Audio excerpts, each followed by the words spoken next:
¿Alguna vez te has preguntado si los orígenes de la Iglesia Católica son realmente como te los han contado? Es probable que te hayan enseñado que todo comenzó con Pedro, el apóstol de Jesús, pero ¿y si te dijera que la verdadera historia está llena de matices, giros inesperados e incluso contradicciones? Lo que estás a punto de descubrir no solo desafiará lo que creías saber sobre la religión, sino que también podría cambiar tu perspectiva sobre la historia misma. Prepárate para explorar los misterios que se esconden detrás de una de las instituciones más influyentes del mundo. Ahora reflexiona, ¿quién decidió realmente que Pedro debía liderar la iglesia? ¿Fue una instrucción directa de Jesús o un acuerdo entre sus seguidores? Imagina por un momento un grupo de hombres perseguidos y divididos por sus creencias, reuniéndose en secreto en un contexto de incertidumbre y peligro. Fue en ese escenario donde surgieron las primeras decisiones que dieron forma a lo que hoy conocemos como la Iglesia Católica. Pero, ¿es razonable pensar que una estructura tan colosal se originó por la acción de una sola persona o en un solo instante? Las respuestas pueden ser más complejas de lo que parece, y al sumergirte en esta historia, es posible que descubras detalles que nunca imaginaste. ¿Estás listo para cuestionar todo lo que creías saber? ¿Te apasiona aprender más sobre la Biblia y su mensaje para nuestras vidas? No olvides suscribirte a nuestro canal y darle like a este video para que podamos seguir creciendo juntos en conocimiento y fe. Imagina por un instante este panorama. La Iglesia Católica, que hoy reúne a más de 1.000 millones de creyentes en todo el mundo, nació en un contexto lleno de adversidad y caos. Roma, en aquel entonces, no solo era el epicentro del poder político y militar, sino también un lugar dominado por la veneración de múltiples dioses paganos. En medio de esta complejidad, los primeros seguidores de Cristo enfrentaban una doble lucha: mantener viva su fe y encontrar la manera de sobrevivir en un entorno donde la persecución era una amenaza constante. El Imperio Romano no era un terreno fértil para nuevas creencias, era un mundo regido por estrictas jerarquías y tradiciones profundamente arraigadas. Los cristianos, a menudo vistos como un grupo pequeño y radical, tuvieron que adaptarse rápidamente, reuniéndose en secreto y creando una red de apoyo mutuo para protegerse de las constantes acusaciones y castigos. La valentía y la determinación de estos primeros creyentes no solo les permitió superar la adversidad, sino también establecer las bases de lo que siglos después se convertiría en una de las instituciones más duraderas y poderosas de la historia. ¿Cómo lograron transformar una causa aparentemente frágil en un movimiento global? La respuesta radica en su resiliencia y su capacidad para desafiar las normas de su tiempo. ¿Cómo logró un grupo marginal, perseguido y desacreditado convertirse en la religión oficial del poderoso Imperio Romano? Este impresionante ascenso no se debió a un simple golpe de suerte ni a un milagro inesperado. Fue el resultado de una estrategia meticulosamente construida a lo largo del tiempo. Algo que rara vez se menciona es que la Iglesia Católica no apareció de la noche a la mañana ni fue fruto de un mandato divino explícito. Fue el producto de décadas, incluso siglos, de decisiones humanas, desde reuniones clandestinas llenas de incertidumbre hasta los grandes concilios que definieron sus dogmas y prácticas. Cada uno de estos pasos estuvo impregnado de conflictos, intensos debates y, en ocasiones, decisiones que parecían contradecir las enseñanzas originales de Cristo. Entonces, ¿qué impulsaba a estas figuras clave? ¿Era un profundo compromiso con la fe, un deseo de poder o quizás una mezcla compleja de ambos? Este misterio ha fascinado a historiadores y teólogos durante siglos. Consideremos al apóstol Pedro, reconocido como el primer papa y figura fundamental en esta historia. Su papel central es indiscutible, pero surge una pregunta crucial. ¿Realmente tenía la intención de establecer una iglesia organizada como la conocemos hoy? Según las Escrituras, Jesús le dijo: «Tú eres Pedro, y sobre esta roca edificaré mi iglesia». Sin embargo, ¿es esta declaración suficiente para afirmar que Pedro fue el fundador de toda una institución? O, tal vez, la iglesia que conocemos hoy tomó forma a partir de interpretaciones posteriores y decisiones estratégicas tomadas mucho después de su tiempo. Vamos a desentrañar juntos estas complejas capas de historia y fe. ¿Estás listo para ir más allá de lo que siempre te han contado? ¿Qué quiso decir realmente Jesús cuando mencionó la palabra iglesia? ¿Se refería a un edificio físico, a una institución organizada o a algo completamente distinto? Las palabras de Jesús han sido interpretadas de tantas maneras a lo largo de los siglos que han provocado divisiones profundas y permanentes entre los creyentes. Pero aquí viene algo que quizás no sabías: la Biblia nunca menciona explícitamente una iglesia católica. De hecho, el término católico, que significa universal, no se utilizó hasta mucho después de la muerte de los apóstoles. Fue Ignacio de Antioquía, alrededor del año 107 después de Cristo, quien usó esta palabra por primera vez para describir a la comunidad cristiana. Entonces, si los primeros apóstoles no emplearon este término, surge una pregunta intrigante: ¿quién tomó la decisión de llamar católica a la Iglesia, y cuál fue la razón detrás de esta elección? Para comprenderlo, es necesario retroceder en el tiempo y sumergirse en los comienzos del cristianismo. Imaginemos un movimiento revolucionario, liderado no por figuras de poder o académicos, sino por pescadores, recaudadores de impuestos y personas marginadas por la sociedad. Estos hombres y mujeres desafiaron las normas religiosas y culturales de su época, llevando un mensaje que, aunque poderoso, iba en contra de las creencias establecidas. La fuerza de este movimiento no radicaba en títulos o riquezas, sino en la capacidad de conectar con los corazones de las personas comunes, en la promesa de esperanza y redención. Pero, ¿cómo evolucionó este grupo humilde y diverso para convertirse en una organización global?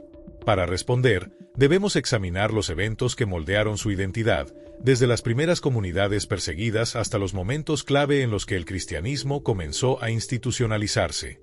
Lo que descubriremos podría cambiar por completo tu perspectiva sobre los orígenes de la fe cristiana. La persecución de los cristianos en el Imperio Romano fue despiadada y aterradora. Eran vistos como herejes, enemigos del Estado, y muchos encontraron su final en las arenas, enfrentándose a fieras o siendo ejecutados públicamente para entretener a las multitudes. Pero aquí surge una pregunta fascinante: ¿cómo pasó este grupo marginado, perseguido y reducido al silencio a convertirse en una élite influyente y en la religión oficial del imperio? La respuesta nos lleva a uno de los momentos más decisivos de la historia: la llegada de Constantino el Grande. Constantino, un líder visionario y estratega por excelencia, cambió para siempre el rumbo del cristianismo. Su conversión en el siglo IV al cristianismo marcó un punto de inflexión, pero no caigamos en la tentación de pensar que fue un acto puramente espiritual. Constantino comprendió como pocos el poder de la religión como herramienta política para consolidar el control y unificar un imperio que en ese momento estaba fragmentado por conflictos internos y disputas territoriales. Bajo su mando, el cristianismo dejó de ser una creencia perseguida para convertirse en una fuerza que moldearía la política, la cultura y la estructura del Imperio Romano. Constantino otorgó privilegios a la Iglesia, promovió el Concilio de Nicea para resolver disputas doctrinales y estableció un precedente para la relación entre la Iglesia y el Estado. Pero, ¿fue esta conversión sincera, o se trató de una jugada maestra para fortalecer su poder y asegurar la lealtad de una creciente comunidad cristiana? Lo que está claro es que, con Constantino, el cristianismo dejó de ser solo una fe, se convirtió en una herramienta política de alcance monumental. ¿Qué impacto tuvo esto en las enseñanzas originales de Cristo?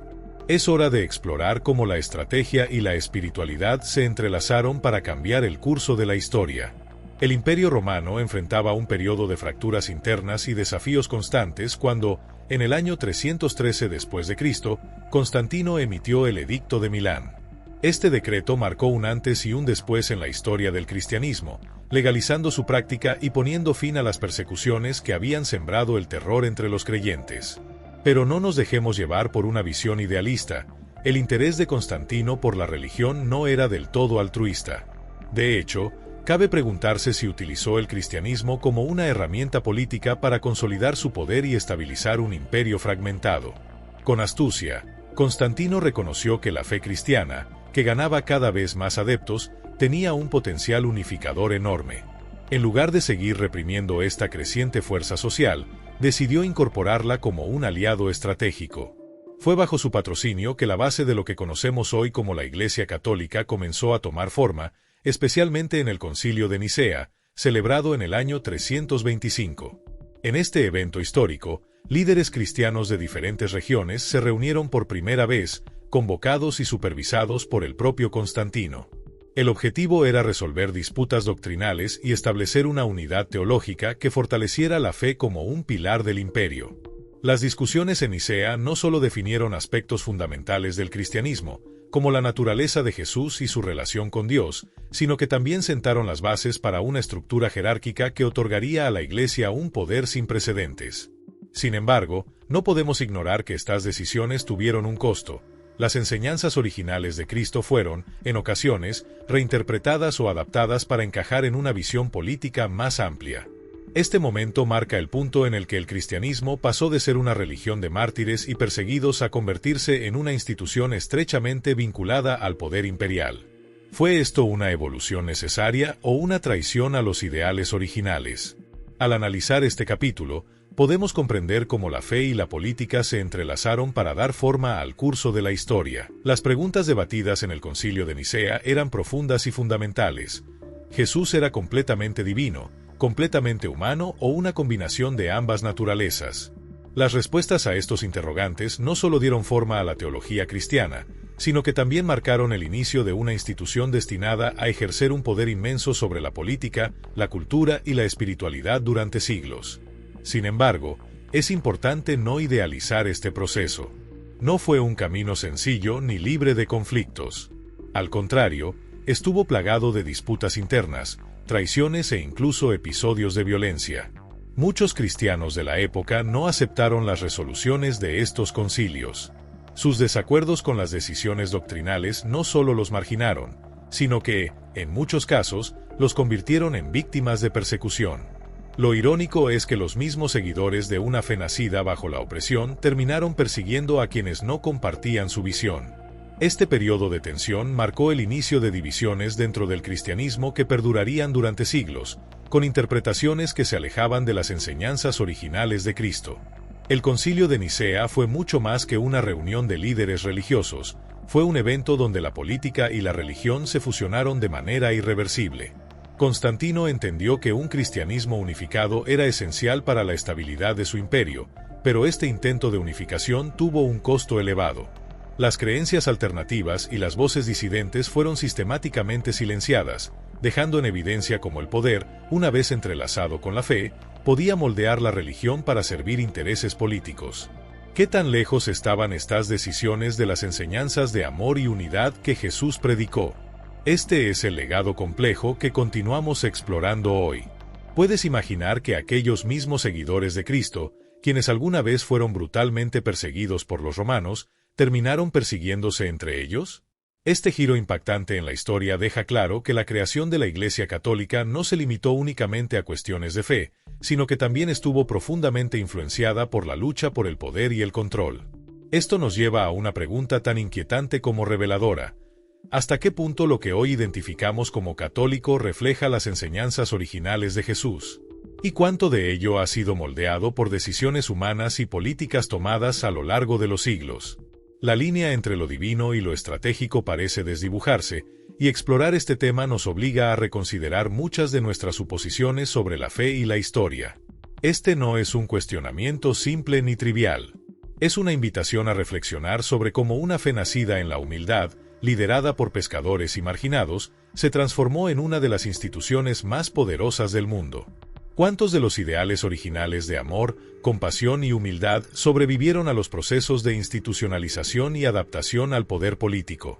Examinar este legado es una oportunidad para profundizar en la historia de la religión y comprender mejor las fuerzas que la moldearon. Lo que descubramos podría desafiar lo que siempre hemos creído. ¿Estás listo para seguir cuestionando? Esto no es una crítica, sino una invitación abierta a reflexionar. ¿Alguna vez te has detenido a pensar por qué algunas doctrinas son como las conocemos hoy? ¿O por qué ciertos libros fueron seleccionados para formar parte de la Biblia, mientras otros fueron descartados? Las respuestas a estas preguntas son más complejas y sorprendentes de lo que podrías imaginar, y nos llevan a explorar los intrincados caminos de la historia y las decisiones humanas que moldearon el cristianismo. Descubre enseñanzas transformadoras y verdades bíblicas que iluminan nuestro camino. Suscríbete y dale like para ayudarnos a compartir este mensaje con más personas. Lejos de ser una historia cerrada, este relato está lleno de matices, misterios y decisiones que dejaron huella en los primeros siglos de esta fe. Cada elección, Cada debate y cada exclusión de textos influyó en la forma en que entendemos hoy las enseñanzas de Jesús y los pilares de la Iglesia. Detrás de cada doctrina y cada página de la Biblia hay un contexto, una intención y, en muchos casos, una disputa. Pero esto es solo el comienzo. Lo que viene a continuación te llevará aún más profundamente a los secretos, las controversias y los desafíos que definieron el surgimiento del cristianismo. Prepárate para seguir este viaje y descubrir verdades que permanecieron ocultas durante siglos. ¿Estás listo para enfrentar lo que no te han contado? La historia nos espera con sus respuestas, y es hora de continuar desentrañándola juntos. ¿Sabías que algunos de los textos cristianos más importantes estuvieron a punto de desaparecer para siempre? Antes de que la Biblia se consolidara tal como la conocemos hoy, existían docenas de evangelios, cartas y relatos que competían por definir el camino de la fe cristiana. Pero lo que muchas personas desconocen es que este proceso no fue nada sencillo ni uniforme. Fue el resultado de debates intensos y decisiones que moldearon el curso de la historia religiosa. Ahora, imagina a líderes cristianos provenientes de distintas regiones del vasto Imperio Romano, cada uno con tradiciones y perspectivas únicas.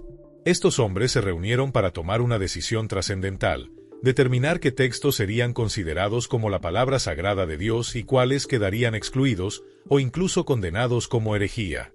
Estas reuniones no eran solo discusiones teológicas, eran verdaderos campos de batalla ideológicos donde las ideas competían por sobrevivir. Pero, ¿quiénes eran estas figuras que asumieron el poder de decidir qué sería incluido y qué quedaría fuera? ¿Qué motivaciones guiaron sus elecciones? ¿Era un compromiso con la verdad divina o influencias políticas y culturales de su tiempo? Estas preguntas abren una ventana fascinante hacia los primeros siglos del cristianismo, un periodo marcado por tensiones, alianzas y rivalidades que definieron la fe tal como la conocemos. Profundizar en esta historia nos lleva a cuestionar no solo los textos seleccionados, sino también los que fueron descartados, relegados al olvido o incluso destruidos.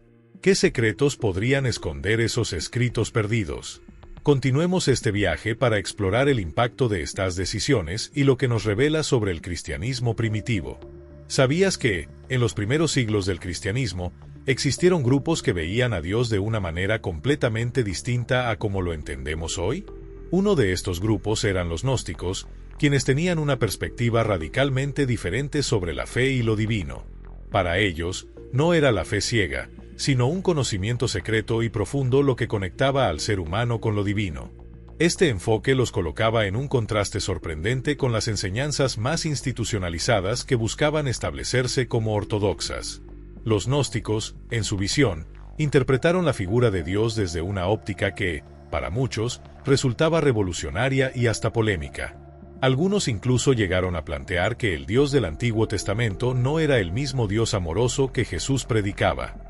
En su lugar, lo consideraban una entidad tiránica y menor, responsable de un mundo lleno de sufrimiento y limitaciones, mientras que el Padre del Nuevo Testamento representaba la verdadera fuente de amor y redención. Estas ideas desafiaban profundamente las narrativas emergentes del cristianismo oficial. No solo cuestionaban las bases de las Escrituras, sino que también proponían una relación más personal y directa con lo divino, lejos de las instituciones y dogmas nacientes. Pero esta visión también los convirtió en blanco de persecuciones, ya que su mensaje era visto como una amenaza para la unidad y el control de la fe cristiana. ¿Qué habría sucedido si estas ideas hubieran prevalecido? Explorar la influencia y el legado de los gnósticos nos invita a reconsiderar cómo las diferentes corrientes de pensamiento dieron forma al cristianismo que conocemos hoy. Imaginen por un momento cómo sería el mundo si esas ideas radicales hubieran prevalecido. El Concilio de Nicea, que ya mencionamos anteriormente, no solo buscaba definir la naturaleza de Jesús y establecer la ortodoxia, sino también suprimir las voces que se desviaban de esta línea oficial.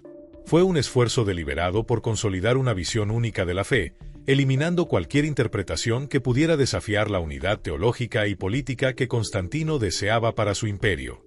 Muchos textos que presentaban estas perspectivas alternativas, como las de los gnósticos, fueron condenados como heréticos y destruidos de forma sistemática.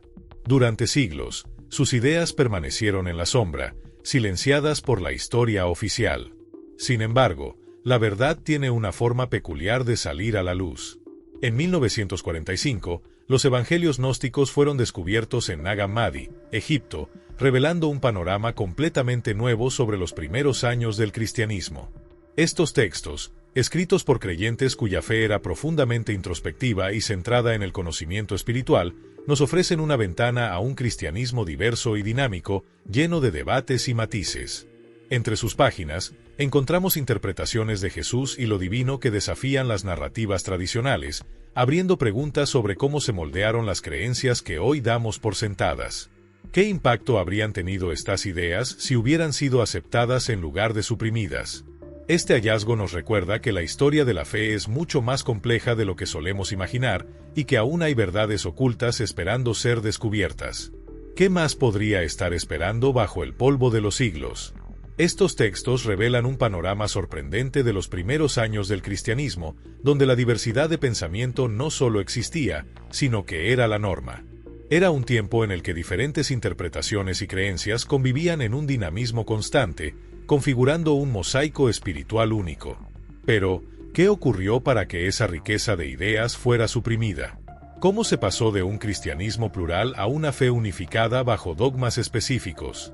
Y más importante aún, ¿qué implicaciones tiene esto para la forma en que entendemos la fe en la actualidad?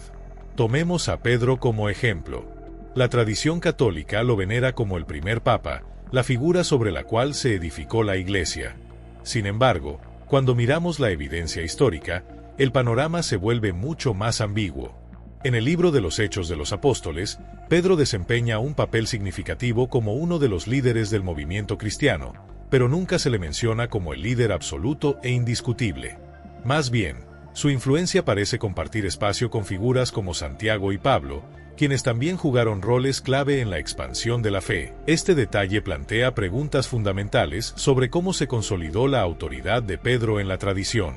¿Fue una evolución natural de los eventos o una construcción posterior para justificar la estructura jerárquica que surgió con el tiempo?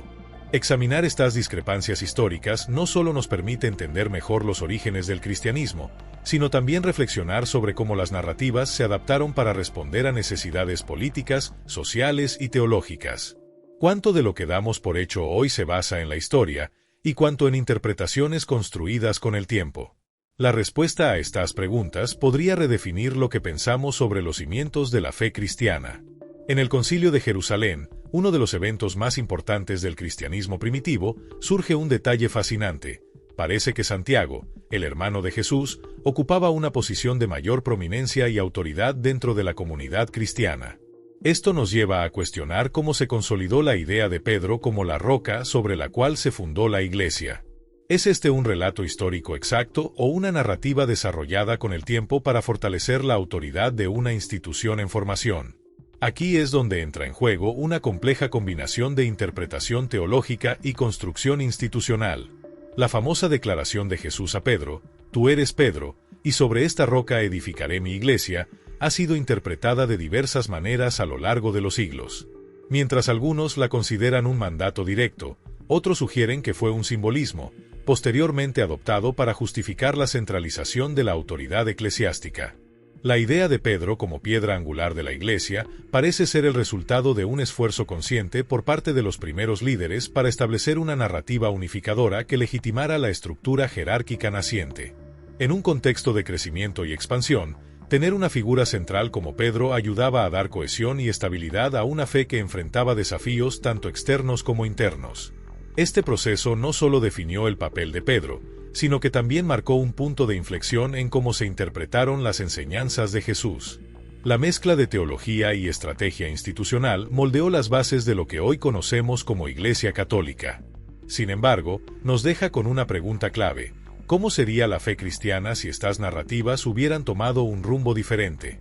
Explorar estos orígenes nos invita a reflexionar sobre las dinámicas entre fe, poder y tradición.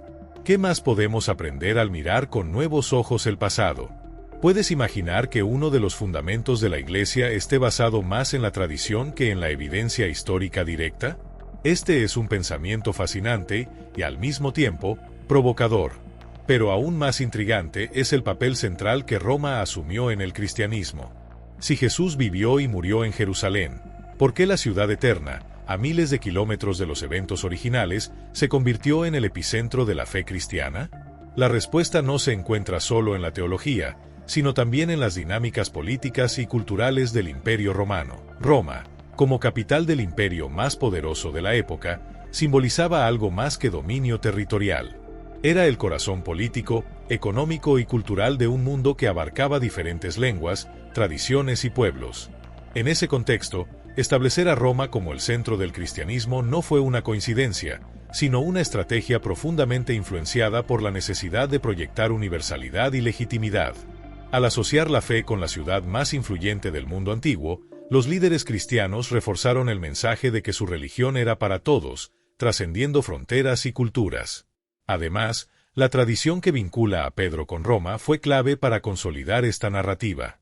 Según la historia, Pedro murió martirizado en esta ciudad, lo que la convirtió en un lugar sagrado y en el hogar natural de la autoridad papal. Pero, ¿cuánto de esto fue motivado por la espiritualidad y cuánto por la necesidad de consolidar el cristianismo como una fuerza global dentro del imperio? La centralización de la fe en Roma no solo ofrecía un símbolo de unidad, sino también un recurso invaluable para legitimar y fortalecer su influencia política y cultural. Esta dualidad entre lo espiritual y lo estratégico nos lleva a reflexionar sobre cómo las decisiones tomadas en los primeros siglos moldearon la fe como la conocemos hoy. ¿Qué habría pasado si otro lugar, como Jerusalén o Antioquía, hubiera asumido este papel central?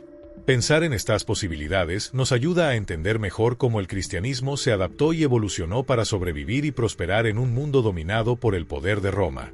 Al establecer su sede en Roma, la Iglesia Católica no solo buscaba ser un faro de autoridad espiritual, sino también consolidar una legitimidad política que le permitirá jugar un papel protagónico en el vasto escenario del Imperio Romano. Esta decisión estratégica explica por qué los primeros papas dedicaron enormes esfuerzos a reforzar su poder en la ciudad y expandir su influencia a regiones más allá de Italia. Sin embargo, este proceso estuvo lejos de ser pacífico o lineal. El desarrollo de la Iglesia Católica fue una historia marcada por tensiones internas, disputas de poder y momentos de profunda crisis. Por ejemplo, ¿sabías que hubo periodos en los que hasta 3 personas diferentes se proclamaron simultáneamente como el Papa legítimo? Estos episodios, conocidos como el Cisma de Occidente o la crisis de los 3 papas, fueron un reflejo de las luchas políticas y religiosas que sacudieron los cimientos de la institución. Durante este cisma, que tuvo lugar en el siglo XIV, diferentes facciones dentro de la Iglesia y entre los estados europeos apoyaban a distintos candidatos al papado, creando una fragmentación que ponía en duda la unidad y la autoridad de la Iglesia. Esta crisis no solo debilitó la confianza en la institución, sino que también mostró cómo las ambiciones humanas podían infiltrarse incluso en los niveles más altos de una organización espiritual.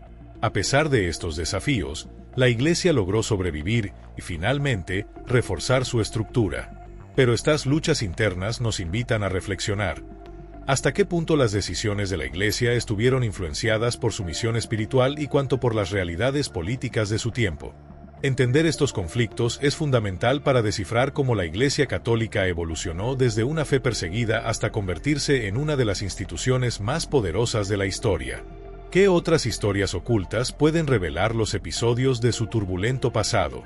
Continuemos desentrañando este fascinante viaje. Explora con nosotros las maravillas de la palabra de Dios. Suscríbete a nuestro canal y activa la campanita para no perderte ningún contenido que edificará tu vida. Estos episodios, como el Cisma de Occidente, son un recordatorio de que, aunque la Iglesia se inspire en ideales divinos, siempre ha estado dirigida y moldeada por seres humanos, con todas sus ambiciones, limitaciones y contradicciones.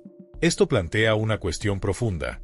¿Cómo conciliaron estas luchas de poder, marcadas por conflictos y divisiones, con el mensaje de humildad, amor y servicio que Jesús predicó? Esta paradoja sigue siendo un tema de intenso debate, incluso en la actualidad. Otro ejemplo que ilustra esta complejidad es la conversión de Constantino al cristianismo, un evento que cambió radicalmente el curso de la historia de la fe. Aunque oficialmente adoptó el cristianismo, Constantino continuó practicando rituales paganos durante toda su vida, un hecho que ha generado preguntas incómodas sobre la sinceridad de su conversión. De hecho, su bautismo no ocurrió hasta el lecho de muerte, lo que lleva a muchos historiadores y teólogos a cuestionar si su acercamiento a la fe fue motivado por convicciones espirituales o por una calculada estrategia política. La vida y las acciones de Constantino reflejan las tensiones entre el poder terrenal y las aspiraciones espirituales que han acompañado a la Iglesia desde sus inicios. Su legado es un recordatorio de cómo las decisiones de líderes influyentes no solo dieron forma al cristianismo, sino que también introdujeron elementos de pragmatismo político en una fe basada en principios trascendentes. ¿Cómo podemos reconciliar estas contradicciones? ¿Es posible separar lo divino de lo humano en una institución que ha sido parte del entramado político y cultural durante siglos? Estas preguntas nos invitan a reflexionar sobre el impacto de estas decisiones históricas en la Iglesia que conocemos hoy y sobre cómo los ideales originales de Jesús se han visto moldeados por el contexto humano a lo largo del tiempo. La historia del cristianismo, llena de luces y sombras, sigue siendo una fuente inagotable de exploración y aprendizaje. ¿Qué otros secretos podría revelarnos si seguimos indagando? ¿Fue la conversión de Constantino un acto de fe genuina o una estrategia política cuidadosamente diseñada para consolidar su imperio? La respuesta a esta pregunta sigue siendo un tema de debate entre historiadores y teólogos.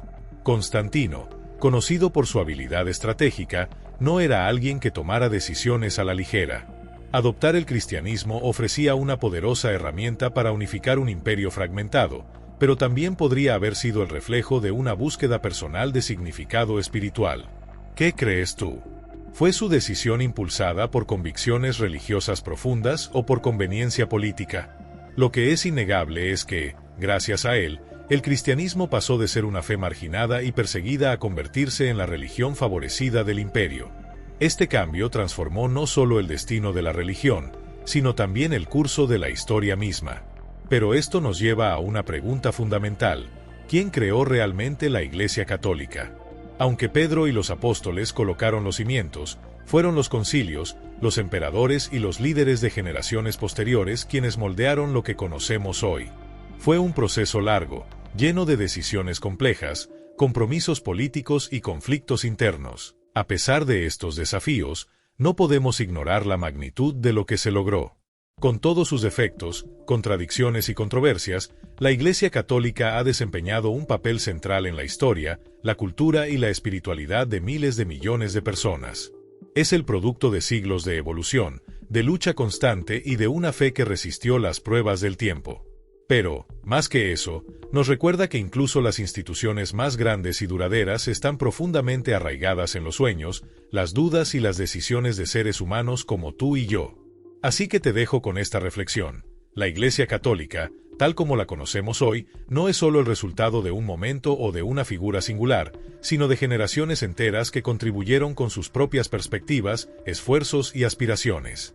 Ahora que conoces todo esto, ¿cómo lo ves? ¿Crees que la Iglesia es principalmente divina, esencialmente humana o una combinación fascinante de ambas? La respuesta, quizás, refleja tanto nuestra fe como nuestra forma de entender el mundo.